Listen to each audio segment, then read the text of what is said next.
जवानों, तुम्हारी जवानी बर्बाद हो जाएगी।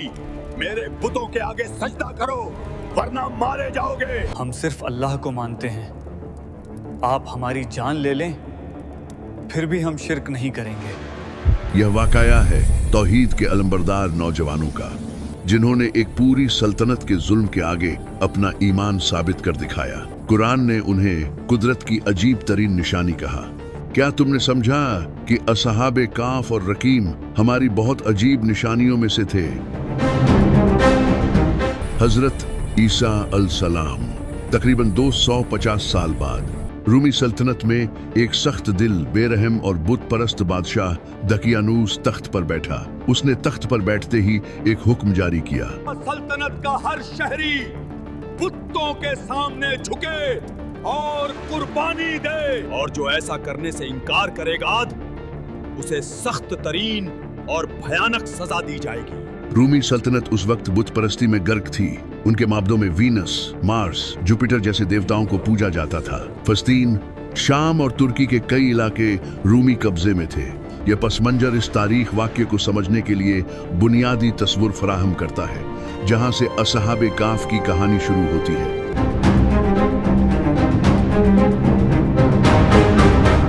उसी सल्तनत में चंद नौजवान रहते थे, बड़े शरीफ, मुअज्जज और नेक खानदानों के। वो सच्चे तौहीद परस्त थे। वो अल्लाह के सिवा किसी को नहीं मानते थे। एक दिन बादशाह ने शहर भर के लिए हुक्म दिया कि जश्न में सब लोग बुतों के सामने कुर्बानी दे। चलो भाइयों, बादशाह का हुक्म नहीं सुना तुम लोगों ने? हमारा रब सिर्फ अल्लाह है। हम बुतों को नहीं मानते और ना उनके सामने झुकेंगे। उनका यह ऐलान पूरे शहर में आग की तरह फैल गया। सिपाही दौड़ते हुए बादशाह के दरबार में पहुंचे और खबर दी कि चंद नौजवान उसके हुक्म के खिलाफ वर्जी कर रहे हैं। यह बात सुनकर बादशाह शदीद गुस्से में आ गया और हुक्म दिया, उन नौजवानों को मेरे सामने पेश किया जाए। नौजवानों को दरबार में लाया गया। एक ऐसा लम्हा जो उनकी जिंदगी का फैसला करता। ए जवानों, तुम्हारी जवानी बर्बाद हो जाएगी। मेरे बुतों के आगे सजदा करो वरना मारे जाओगे। हम सिर्फ अल्लाह को मानते हैं, आप हमारी जान ले लें फिर भी हम शिर्क नहीं करेंगे। ये जवाब सुनकर बादशाह कांप उठा। उसने कहा, इन्हें कुछ मोहलत दे दो, शायद ये पलट आए, वरना कत्ल कर देना। लेकिन नौजवानों ने इसी मोहलत को ईमान बचाने की खातिर हिजरत का जरिया बना लिया। वो खामोशी से शहर से निकले और पहाड़ों की तरफ सफर शुरू कर दिया। रास्ते में इन्हें एक चरवाहा मिला जो खुद भी तौहीद का अलमरदार था और उसके पास एक कुत्ता भी था। चुनांचे चरवाहा भी इनके साथ शामिल हो गया और जब ये सब जाने लगे तो कुत्ता भी इनके पीछे चल दिया। लोग कहेंगे वो 3 थे, जान लो चौथा उनका कुत्ता था। और कुछ कहेंगे वो 5 थे, जान लो छठा उनका कुत्ता था। और कुछ कहेंगे वो 7 थे, जान लो 8वां उनका कुत्ता था। कह दो ये सब गैब में तीर चलाना है। मेरा रब इनकी सही गिनती बेहतर जानता है और इन्हें चंद लोगों के सिवा कोई नहीं जानता। पहाड़ों के दरमियान चलते चलते यह लोग एक ऐसे पहाड़ तक पहुंचे जिसके अंदर एक कदीम, खामोश और महफूज गार मौजूद थी और वो उस गार में पनाह के इरादे से दाखिल हो गए। जब वो नौजवान गार में पनाह गुजीन हुए तो उन्होंने कहा, ऐ हमारे रब, हमें अपनी तरफ से रहमत अता फरमा और हमारे काम को सीधा कर दे। थकन ने उन्हें बेबस कर दिया और वो गार में लेट गए। फिर अल्लाह ने उन पर वो नींद तारी कर दी जो आम इंसान की नींद नहीं थी। यह अल्लाह की कुदरत से पैदा की गई तवील महफूज मौजाती नींद थी। हमने गार में उनके कानों पर कई साल तक नींद तारी कर दी। तुम उन्हें जागता हुआ समझते मगर वो सो रहे होते और हम उन्हें दाएं और बाएं करवट दिलाते रहते। सूरज तुलू होता तो रोशनी दाएं तरफ मुड़ जाती, गुरूब होता तो बाएं तरफ हट जाती। गार की बनावट ने रोशनी को उन तक पहुंचने नहीं दिया। उनके जिस्म सलामत रहे, कोई आवाज उनके कानों तक नहीं आती थी। कुत्ता दहाने पर पहरेदार की तरह बैठा रहा। यह नौजवान 309 साल तक यूं ही सोते रहे। जब नौजवान शहर से निकले तो बादशाह दकियानूस फौरन अपने सिपाहियों के साथ उनके ताकुब में रवाना हुआ। पहाड़ों की तरफ जाने वाले रास्ते में उनके कदमों के निशान बिल्कुल साफ दिखाई दे रहे थे। 3 नौजवान, एक चरवाहा और उनका कुत्ता। सिपाही झुककर निशान देखते और बादशाह सख्त नजरों से उन्हें आगे बढ़ने का हुक्म देता रहा।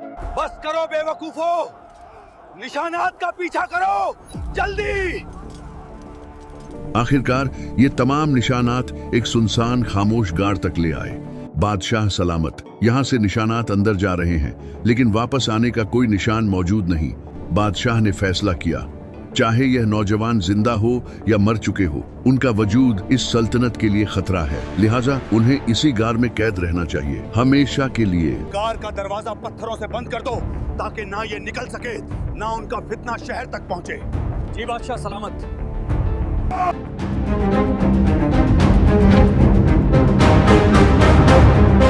जब नौजवान गार में सो रहे थे, दिन, साल, दहाइयां और फिर सदियां गुजर गई। दकियानूस मर गया। उसके बाद कई बादशाह आए और चले गए। रूमी सल्तनत में जबरदस्त सियासी तब्दीलियां आई। हत्ता कि एक ऐसा दौर आया जब रूमी सल्तनत में पहली बार ईसाईयत को सरकारी मजहब का दर्जा मिल गया। 313 ईस्वी में बादशाह कॉन्स्टेंटाइन ने मसीहियत कबूल की। फिर जुल्म और तशद्दुद के वो तमाम कवानीन खत्म कर दिए गए जो दकियानूस के दौर में नाफिर थे। 380 ईस्वी तक पूरी रोमन एम्पायर ईसाइयों के जरे तसल्लुत आ गई, मगर दूसरी तरफ नौजवान अभी भी उसी गार में सो रहे थे। 100, 200 नहीं, 300 से जायद बरस।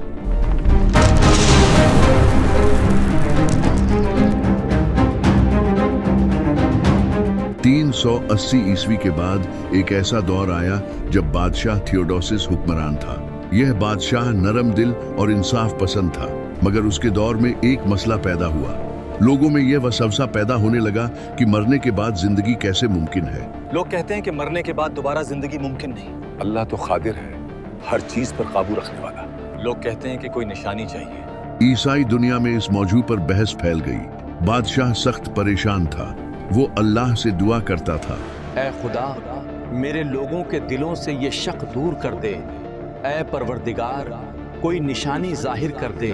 उसी जमाने में एक चरवाहे ने उसी पहाड़ के पास अपनी बकरियों का बाड़ा बनाया। बाड़ा बनाने के लिए उसने चंद बड़े पत्थर वहां से उठा लिए और अचानक गार का दरवाजा खुल गया। रोशनी अंदर दाखिल हुई, हवा बदली और वो नौजवान जो 309 बरस से सो रहे थे जाग उठे। हम कितनी देर सोए रहे? शायद एक दिन या दिन का कुछ हिस्सा। हमारा रब बेहतर जानता है। उन्हें लगा कि शायद एक रात सोए हैं। उन्हें भूख महसूस हुई। उन्होंने फैसला किया कि एक शख्स शहर जाकर खाना लाए। सो उनमें से एक खाना लाने शहर के लिए निकल पड़ा। जैसे ही वह शहर पहुंचा, हैरत जदा रह गया। शहर पूरी तरह बदल चुका था। इमारतें, नई लिबास, मुख्तलिफ रिवायत बदली हुई। उसके लिए यह सब कुछ अजनबी था, लेकिन वो अपनी भूख के बायस एक दुकान पर गया और खाना खरीदने लगा। ये लो, कीमत। ये कौन सा सिक्का है? ये तो सदियों पुराना रोमन सिक्का लगता है। यही तो सिक्का यहाँ चलता है। क्या मसला है? बेटा, वो जमाना तो बहुत पहले गुजर गया। तुम आखिर हो कौन? क्या रोमन सल्तनत नहीं रही? दुकियानोस वो बादशाह नहीं रहा? दुकानदार समझा कि उसे कोई खजाना मिला है। लोग जमा हो गए और फैसला हुआ कि उस नौजवान को बादशाह के सामने पेश किया जाए। नौजवान ने अपना पूरा किस्सा सुनाया। दकियानूस के जुल्म की कहानी, उनकी हिजरत, गार में पनाह। बादशाह उसकी बातें सुनकर हैरत में पड़ गया। दकियानूस तो 300 साल पहले मर चुका है। लेकिन बादशाह सलामत, हम तो कल ही सोए थे। यह सुनकर बादशाह ने हुक्म दिया, हम फौरन गार जाकर बाकी साथियों को देखेंगे। बादशाह, थियोडोसिस दरबार के मौजिस अफराद और शहर के लोग सब मिलकर उस नौजवान की रहनुमाई में गार की तरफ रवाना हुए। उन लोगों का यह ख्याल था कि शायद गार के अंदर कोई पुराना खजाना होगा, मगर हकीकत उनकी सोच से कहीं ज्यादा हैरत अंगेज थी। जैसे ही बादशाह गार के दहाने पर पहुंचा, उसका दिल धड़क उठा। अंदर जो नौजवान बैठे थे वो उसके लिए बिल्कुल अजनबी थे और नौजवानों के लिए यह लोग भी अजनबी। फिर उनसे सवाल किया गया, तुम लोग कौन हो? यहाँ क्यों आए और ये सारा मामला है क्या? और उन्होंने वही बात बताई जो नौजवान ने उन्हें महल में बताई थी कि वो दकियानुस से छुपकर आए थे और कल ही यहाँ पनाह ली थी। ये सुनकर बादशाह की आंखों से आंसू बह निकले। उसने दिल में समझ लिया कि यह अल्लाह की वो निशानी है जिसका वो मुद्दत से इंतजार कर रहा था। इस निशानी ने लोगों के दिलों में मरने के बाद दोबारा जिंदा होने के शक को हमेशा के लिए खत्म कर दिया। और इसी तरह हमने लोगों को उनका हाल मालूम करा दिया ताकि वो जान लें कि अल्लाह का वादा सच्चा है और क़यामत में कोई शक नहीं। और वो अपने गार में 300 साल रहे और इस पर 9 साल का इजाफा भी किया गया। हमें इजाजत दें कि हम दोबारा गार में चले जाएं।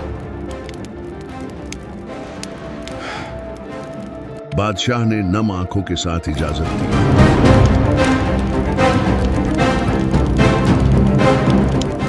ये नौजवान वापस गार में दाखिल हुए और अल्लाह ने उन्हें अब तक की नींद अता कर दी। वो गार ही उनकी आरामगाह और दुनिया के लिए ईमान की रोशन निशानी बन गई। तारीख में इस गार के मुकाम के बारे में मुख्तलिफ आरा मिलती है। कुछ मुर्खिकन के नजदीक गार उर्दून में है, खासतौर पर रकीम के मुकाम पर, जबकि एक मजबूत राय यह भी है कि गार तुर्की में मौजूद है। वहां दकियानुस के बनवाए गए आसार और बाद में उस्मानी दौर में तामीर की गई मस्जिद आज भी मौजूद है। दुनिया भर से लोग इस मुकाम की जियारत के लिए आते हैं। यह जगह असहाबे काफ का गार कहलाती है। साइंस कहती है कि कुछ जानदार हबनेशन की कैफियत इख्तियार करते हैं। तवील मुद्दत तक बगैर खाए पिए अपने जिस्मानी निजाम को इंतहाई सुस्त कर ले। इंसान के लिए ऐसा अमल नामुमकिन समझा जाता है क्योंकि इंसान के जिस्म में मुसलसल एक ही करवट रहने से टिश्यूज कमजोर हो जाते हैं। लेकिन कुरान कहता है अल्लाह ने उन नौजवानों को दाएं बाएं करवटें दिलवाएं और उनकी पलकों की हरकत ऐसी रख दी कि देखने वाले उन्हें जागता हुआ समझते। यह तमाम कैफियत साइंस के कवानीन से आगे अल्लाह की कुदरत की एक अजीम निशानी है। नबी करीम सल्लल्लाहु अलैहि वसल्लम ने फरमाया, जिसने सूरह काफ की इब्तदाई 10 आयात हिफज कर ली वो दज्जाल के फितने से महफूज रहेगा। और दूसरी रिवायत में कुछ यूं मिलता है, जो शख्स जुमा के दिन सूरह काफ पढ़े अल्लाह उसे पूरे हफ्ते के फितनों से महफूज रखता है। तो घर आग से महफूज रहता है और इंसान मुसीबतों से बच जाता है। वल्लाहु आलम सवा असहाबे काफ की यह दास्तान ईमान, यकीन, सब्र और अल्लाह पर एतमाद की एक लाजवाब मिसाल है। यह वाकया सिर्फ माजी की कहानी नहीं, यह आज भी हमें याद दिलाता है कि जो अल्लाह पर भरोसा करे अल्लाह उसे अपनी खास हिफाजत में ले लेता है। अल्लाह हमें भी असहाब काफ जैसा मजबूत ईमान अता फरमाए। आमीन।